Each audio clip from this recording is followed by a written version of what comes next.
कैसे हो आप सभी। ग्रुप डी का एग्ज़ाम काफ़ी नज़दीक आ चुका है, समय कम है। अब जितना भी समय उसको रिवीजन में लगाओ, नई चीज़ें कम पढ़ो, नई चीज़ों की तरफ मत भागो। जो आपने पढ़ा है पहले उसी को रिवाइज पे जोर दो, ठीक है। तो आज हम देखेंगे इस वीडियो में जो 2018 में ग्रुप डी का एग्ज़ाम हुआ था उसके मैथ के क्वेश्चन देखेंगे, कैसे कैसे क्वेश्चन आए थे।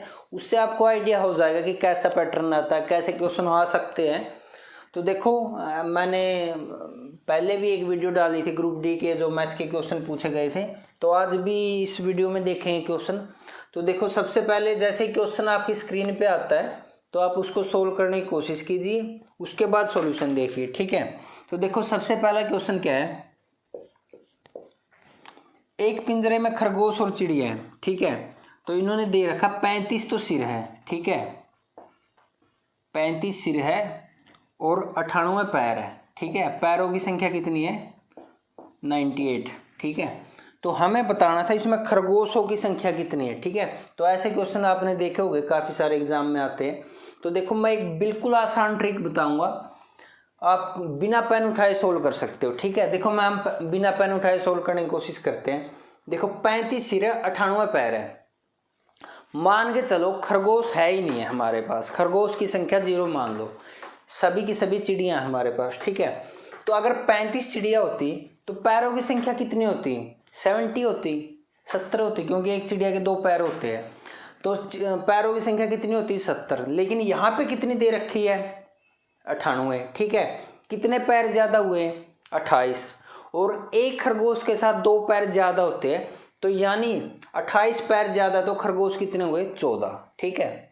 तो देखो खरगोश की संख्या कितनी आ गई? 14। लेकिन आपको मैन्युअली बता देता हूँ। देखो 35 ही रहे, अगर सभी की सभी चिड़िया होती तो पैरों की संख्या कितनी होती? 70, ठीक है। लेकिन यहाँ पे पैरों की संख्या कितनी दे रखी है? 98, ठीक है। कितने पैर ज़्यादा हुए? जो हमारी अजप्शन थी कि हमने मान लिया खरगोश की संख्या 0 है, तो उस केस में कितने पैरों की संख्या ज़्यादा हुई? 28 की, ठीक है। एक चिड़िया और खरगोश में क्या फ़र्क है कि खरगोश के 2 पैर ज़्यादा होते हैं, ठीक है। तो एक खरगोश के साथ 2 पैर ज़्यादा है, तो कितने खरगोश होंगे? 14 खरगोश होंगे, तभी तो 28 पैर ज़्यादा बने, ठीक है। तो यहाँ पे जो खरगोश की संख्या थी वो कितनी आ गई? 14, ठीक है। यानी 14 खरगोश थे और 21 क्या थे? 21 क्या थी? चिड़िया, ठीक है। तो ये हमारा तरीका था, ठीक है। मैंने इस टाइप के क्वेश्चन पहले भी करवाए, एक ट्रिक भी डाली थी मैंने क्वेश्चन ऑफ द डे में, ठीक है। तो आप एक चीज़ को 0 मान के करोगे तो ये सेकंडों का सवाल है, ठीक है। लेकिन कर तो सभी देते हैं, लेकिन टाइम बचाना भी अपने आप में एक कला है, ठीक है। तो उम्मीद करती हूँ आपको ये तरीका समझ में आया होगा, ठीक है। आप वीडियो को रिवर्स करके भी देख सकते हो अगर समझ में नहीं आया। तो सेकंड क्वेश्चन पे चलते हैं। सेकंड क्वेश्चन देखो क्या है, एज से रिलेटेड है। क्या बोला इसने? 5 साल पहले पिता की आयु पुत्र की आयु का 5 गुना थी।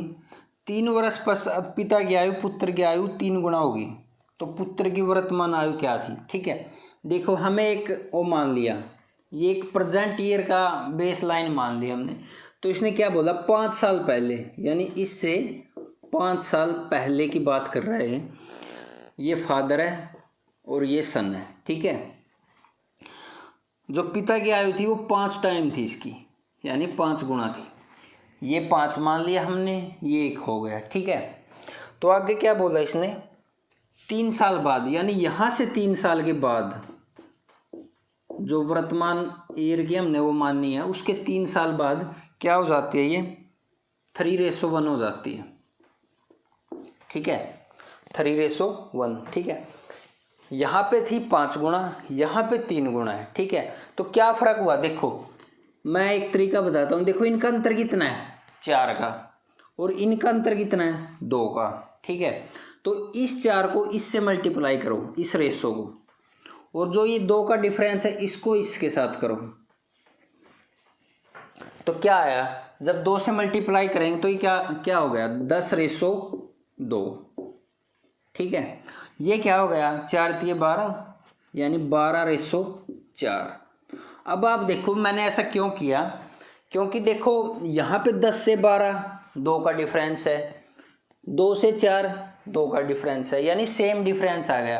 तो ऐसा क्यों किया, देखो जब यहाँ पे जो फादर की एज थी, यहाँ पे जो सन की एज थी, और यहाँ से देखो 5 और 3 8 साल के बाद ये हो जाती है, ठीक है। तो देखो 8 साल के बाद दोनों की उम्र तो एक मतलब बराबर बढ़ेगी ना, तो वही मैंने ये किया है, मतलब यहाँ भी 2 साल बढ़ गया, यहाँ भी 2 साल बढ़ गया।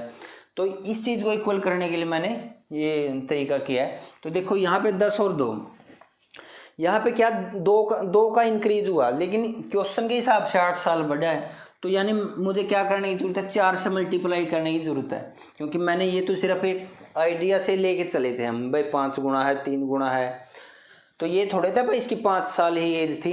तो देखो यहाँ पे कितना की बढ़ोतरी, 2 की, होनी कितनी चाहिए थी, 8 साल की, तो मैंने इसको 4 से मल्टीप्लाई कर दिया। 4 से कैसे करेंगे, 10 को 4 से करेंगे 40, 2 को 4 से करेंगे 8, ठीक है।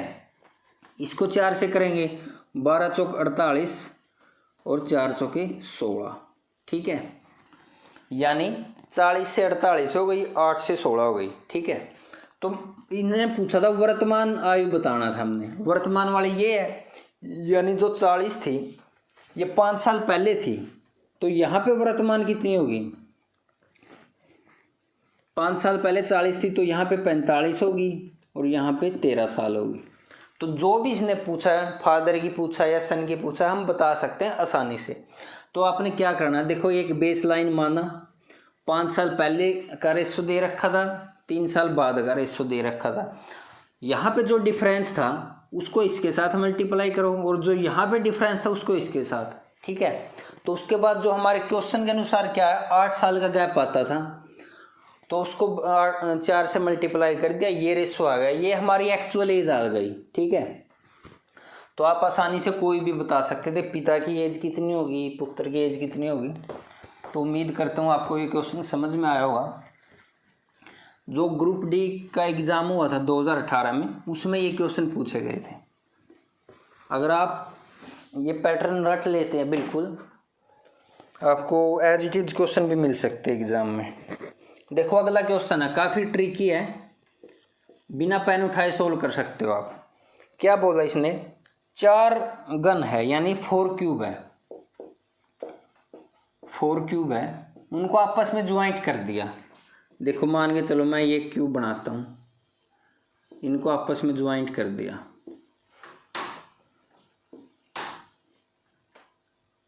ठीक है। ये 4 क्यूब है, तो इसने क्या बोला कि surface area of resulting solid, इसकी साइड दे रखी 2 सेंटीमीटर, यानी साइड ऑफ द क्यूब क्या है, 2 सेंटीमीटर। और हमें क्या करना है, इनका पूरे का जो ये आकृति बनी है बाद में, इसका एरिया बताना है। तो देखो क्या है, ये साइड 2 सेंटीमीटर, जब मैंने इसको यहाँ पे ज्वाइंट किया, ये दोनों सरफेस एक ही हो गए, ठीक है। यहाँ भी देखो जब इनको ज्वाइंट किया तो ये सरफेस भी एक ही हो गया, और यहाँ भी। अब टोटल देखो एक क्यूब के कितने सरफेस होते हैं, 6 सरफेस होते हैं, लेकिन ज्वाइंट करने के बाद कितने रह गए वो देखो आप। देखो अब इसके 6 सरफेस थे, एक यहाँ पे ख़त्म हो गया, क्योंकि देखो ये मेरा हाथ है, इसके 2 सरफेस है, एक हाथ ये, इसके भी 2 है, मैंने इनको जोड़ दिया, तो कितने सरफेस बचे, एक बाहर वाला एक इसके बाहर वाला, यानी ये एक सरफेस ख़त्म हो गया। तो यानी जो पहला क्यूब था इसके 6 सरफेस में से एक ख़त्म हो गया, कितने सरफेस बचे, 5। आप इसको देखो, इसके 6 सरफेस होते हैं, एक ये चला गया एक ये चला गया, इसके कितने बचे, 4, इसके कितने बचे, 4, और इसके कितने बचे, लास्ट वाला गए 5। उम्मीद करता हूँ आपको समझ में आया होगा। तो 5 4 9 4 13 और 5 18, यानी 18 सरफेस बच गए हमारे पास, जिनका हमें एरिया निकालना है। एक सरफेस का एरिया क्या होगा, साइड 2 सेंटीमीटर है, एक सरफेस का एरिया कितना होगा, यानी जो एक सरफेस होता है ना क्यूब का, देखो क्यूब ऐसे होता है, इसका जो एक सरफेस होता है वो स्क्वायर की फॉर्म में होता है, तो एक का एरिया कितना होगा, 2 का स्क्वायर 4, यानी 1 का 4 और 18 का 72, तो 72 स्क्वायर सेंटीमीटर हमारा आंसर था। ठीक है, तो उम्मीद करता हूँ आपको समझ में आया होगा। जब भी ऐसे देखो ये 2 क्वेश्चन आए थे, एक में तो 4 क्यूब बोल रखा था, एक में 5 बोल रखा था। तो इसमें क्या करना है, जो सरफेस ज्वाइंट होता है ना उसको हम नेगलेक्ट कर देते हैं। ठीक है, तो पहले और आखिरी वाले में 5 सरफेस बचेंगे, बीच वाले में 4 बचेंगे। तो आप ऐसे कैलकुलेट करके एरिया निकाल सकते थे। ठीक है, तो उम्मीद करता हूँ आपको समझ में आया होगा।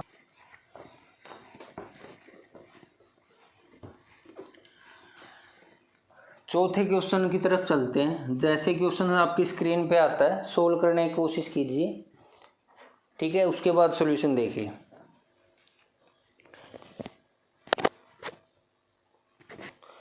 देखो अगला क्वेश्चन है, क्या है, 2 अंकों की एक संख्या है और उसके अंकों का क्रम बदल दिया, तो दोनों का योग कितना बोल रखा है इसने, 154, और अंकों का डिफरेंस कितना है, 4।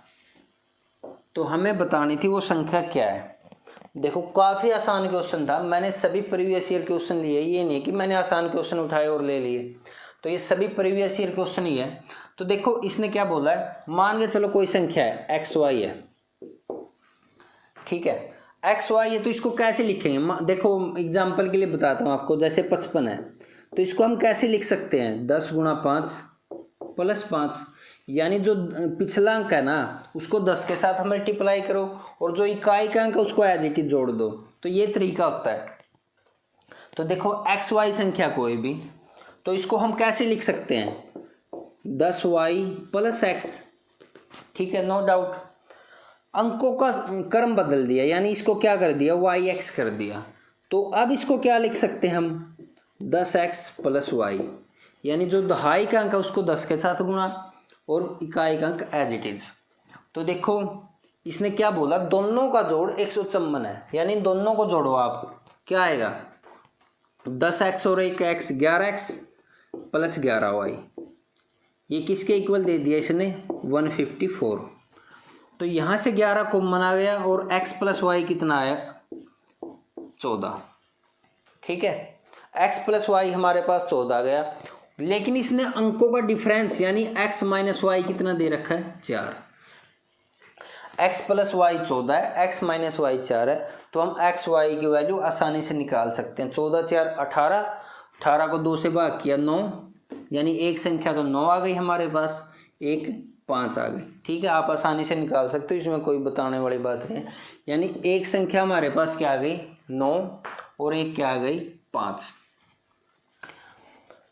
तो वो संख्या क्या हो सकती है, 9 और 5 से 2 संख्या बन सकती है, एक तो 95, एक 59। तो ऑप्शन में ये दोनों थी, तो आप कोई भी बता सकते थे। तो एक ही ऑप्शन में ये दोनों संख्या दे रखी थी, तो हमारा आंसर कितना था, 95 या 59।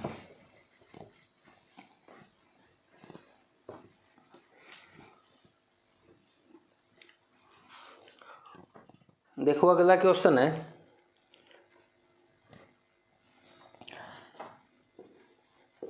इसने क्या दे रखा, 5x प्लस के वाई, 2 इक्वेशन दे रखी है, इज इक्वल टू 3, और एक दे दी के x plus 5y is equal to 3।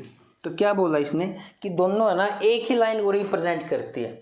एक ही लाइन को रिप्रेजेंट करने का क्या मतलब है कि दोनों एक ही लाइन है।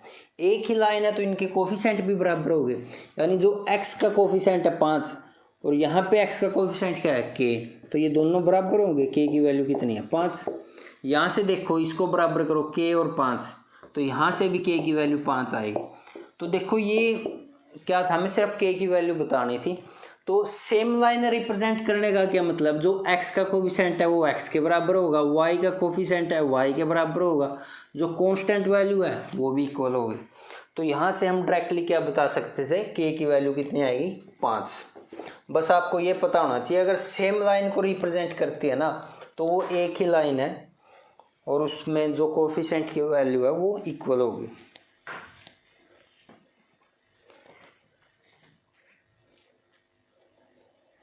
देखो अगला क्वेश्चन है, क्वाड्रेटिक इक्वेशन से ही है। क्या दे रखा है, x square minus √2 + 1 x plus √2 is equal to 0। तो हमें क्या बताना था, इसका सॉल्यूशन निकालना था। ये क्वाड्रेटिक इक्वेशन है, तो इसका सॉल्यूशन कैसे निकलेगा। देखो अगर आपको ये बेसिक पता है तो ax² plus bx plus c, अगर ये कोई भी क्वाड्रेटिक इक्वेशन है तो अगर इसकी वैल्यू x इसको सेटिस्फाई करता तो हम कैसे लिख सकते हैं। देखो जो कोफिशिएंट होते हैं ना, जो इसकी वैल्यू आती है, यहाँ पे आता है उनका जोड़, यहाँ पे आता है जोड़ और यहाँ पे आती है उनकी गुणा। मान के चलो x1 और y1 इसकी वैल्यू है, तो हम ऐसे लिख सकते हैं x1 plus y1 x1 into y1। यानी जो लास्ट वाली वैल्यू होती है वो तो होती है मल्टीप्लाई की, यानी जो दो आंसर आते हैं हमारे सॉल्यूशन आते हैं क्वाड्रेटिक इक्वेशन के, तो ये तो होती है मल्टीप्लाई और ये होता है हमारा जोड़। तो देखो अगर किसी ने कंसेप्ट क्लियर थे तो सिर्फ देखते ही आंसर बता सकता था, क्योंकि इसने जो ये लिखी है ना, जिस फॉर्म में लिखी है उससे आंसर डायरेक्टली पता चल रहा है। देखो यहाँ पे जो ये है, देखो ये √2 + 1 दे रखा है और यहाँ पे √2 है। इस √2 को आप ऐसे देखो √2 × 1, तो यहाँ पे तो गुणा दे दी, यहाँ पे जोड़ दे दिया, तो हमारे आंसर क्या थे, एक तो √2 था और एक 1 था। तो आप डायरेक्टली बता सकते थे। और अगर सोल्व करना पड़ जाए कैसे करेंगे तो वो मैं आपको अगले क्वेश्चन में बताऊंगा, वो भी क्वाड्रेटिक इक्वेशन से ही था। तो इससे आपको क्या सीखने को मिला कि जो भी देखो कोई भी इक्वेशन है, क्वाड्रेटिक इक्वेशन है ax² plus bx plus c, ठीक है, अगर इसकी रूट निकालने पड़ जाए तो क्या करते हैं, कैसे फैक्टर बनाते हैं, जो बीच में होता है ना वहाँ पे जो रूट का जोड़ आएगा और जो लास्ट में होता है वो, यानी जो देखो x1 और y1 है, मान के चलो x1 और y1 है, x1 और y1 की मल्टीप्लाई किसके इक्वल होगी, इसके a और c के, और x1 प्लस y1 का जोड़ क्या आना चाहिए, हमारा b के इक्वल आना चाहिए। ठीक है, तो ये तरीका होता है। या फिर आपको एक बिल्कुल आपने 10th में पढ़ा होगा -b plus minus √b² - 4ac divide में 2a, तो आप वैसे भी निकाल सकते थे। तो देखो इस क्वेश्चन से आपको सही क्लियर होगा। ये क्वेश्चन करवा देखो, ये क्वेश्चन है क्वाड्रेटिक इक्वेशन पे बेस है 3x² - 2√5x - 5 = 0। तो ये क्वेश्चन भी ग्रुप डी में आया था। तो देखो इसको कैसे सोल्व करना है, आपको फैक्टर बनाने बताता हूँ आपको। तो क्या करना है, इसको एज इट इज़ लिखो 3x²। अब ये क्या है, देखो हमें इसको दो टुकड़ों में तोड़ना है। दो टुकड़े किस प्रकार से होने चाहिए कि जोड़ तो ये आए और गुणा इनकी ये, यानी 15 आए, गुणा 15 आने चाहिए, जोड़ -2√5 आना चाहिए। तो आपको पता है, देखो -3√5x प्लस x, ठीक है, यानी इनका जोड़ करेंगे कितना आएगा, इनका जोड़ देखो करके माइनस का 2√5 आएगा, ठीक है, सॉरी यहाँ पे √5x आएगा, ठीक है। तो देखो जोड़ कितना आया -2√5 और मल्टीप्लाई कितनी आई 15, तो हमारा ठीक है, यानी लास्ट में एज इट इज लिखो -5 = 0। अब देखो यहाँ से क्या कॉमन आ रहा है, पहले दो में 3x कॉमन आ रहा है, तो यहाँ क्या बचा x, -3 बाहर आ गया, x बाहर आ गया, तो कितना बचा √5, ठीक है। अब जो लास्ट में है ना, आंख बंद करके आप बता सकते हो कि लास्ट में क्या कॉमन आएगा। लास्ट में बिल्कुल यही सेम कॉमन आएगा, x - √5, ठीक है। तो अब देखो x - √5 कॉमन आ गया, तो यहाँ क्या बचा √5 कॉमन, यहाँ से भी √5, तो आप देख सकते हैं। तो देखो एक फैक्टर तो ये आया है हमारे पास, इसको इक्वल टू 0 लिखो, x - √5 = 0। तो यहाँ से x की वैल्यू कितनी आई √5, और एक क्या है 3x प्लस √5, इसको भी इक्वल टू 0 लिखो। तो यहाँ से x की वैल्यू कितनी आई -√5 डिवाइड में 3। तो x की यहाँ से दो वैल्यू आ रही थी, आप फैक्टर बना के निकाल सकते हो। या फिर एक सेकंड तरीका क्या है, आप ऑप्शन से वैल्यू पुट करके देखो, जो सेटिस्फाई करता ना वही हमारा आंसर था। ठीक है, तो दोस्तों ये थे ग्रुप डी में आए हुए क्वेश्चन, इससे आपको हेल्प ज़रूर मिली होगी। तो टाइम कम है, जी लगा के रिवीजन पे जोर करो। तो thank you for watching this video, have a nice day.